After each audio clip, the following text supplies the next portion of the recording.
Today I want to talk about guilt and shame. As I said in last video, I spoke about how we created it. There are especially two ways that this appears in our life. One is that we believe that our parents are perfect. So anything bad that happens to them, we believe it's our fault. We're the one to blame. So that's why if we see a parent, for example, crying with no reason, obviously we care about it. But at the same time, we feel a little sensation there like, hey, probably it's my fault. Something I did wrong. So we ask them, but it's like with this intention of, did I do anything wrong?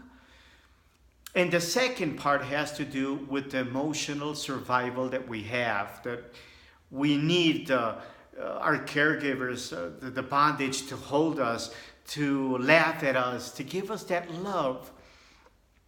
So with these two aspects, we initially start believing that we live our life like we want to. We start to cry, or we start to laugh, or we start to talk in a certain way.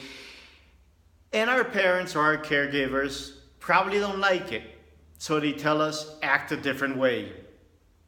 And that's what we start to do, to be acknowledged, to be accepted by them, because we need this.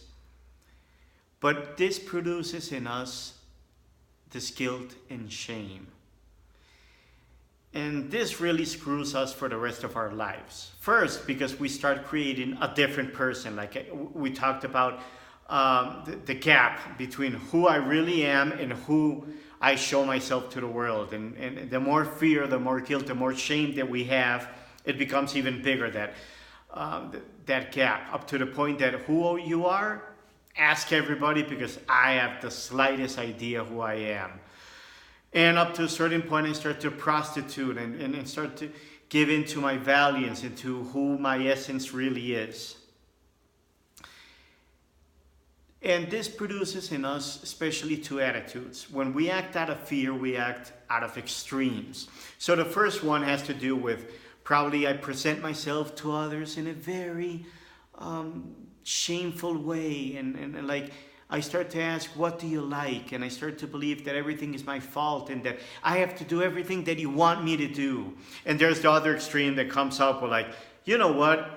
I'm the king of the world, and I know everything, and I'm above you, and I'm better than you.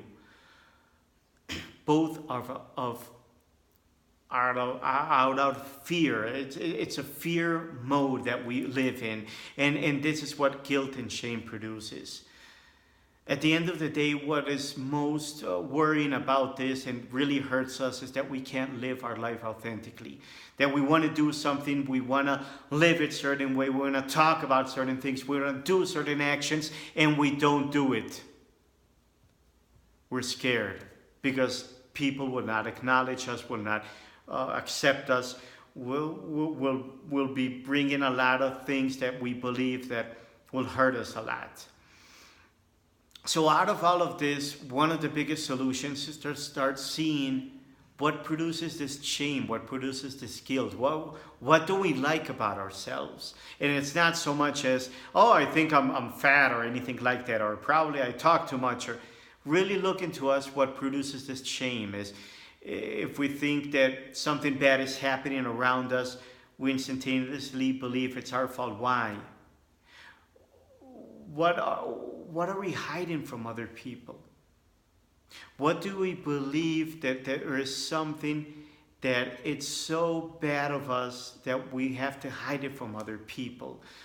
That we really think that it's not good? And let's start asking this question constantly, because this is where we're going to start finding who we truly are.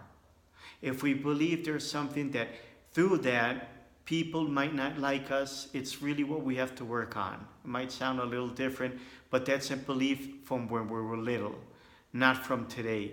If you want to live a life of happiness, it's not so much as getting people or getting stuff. It's really living your life as you truly are. It's coming out of that closet, all these positive things, and to start living your life as you truly are.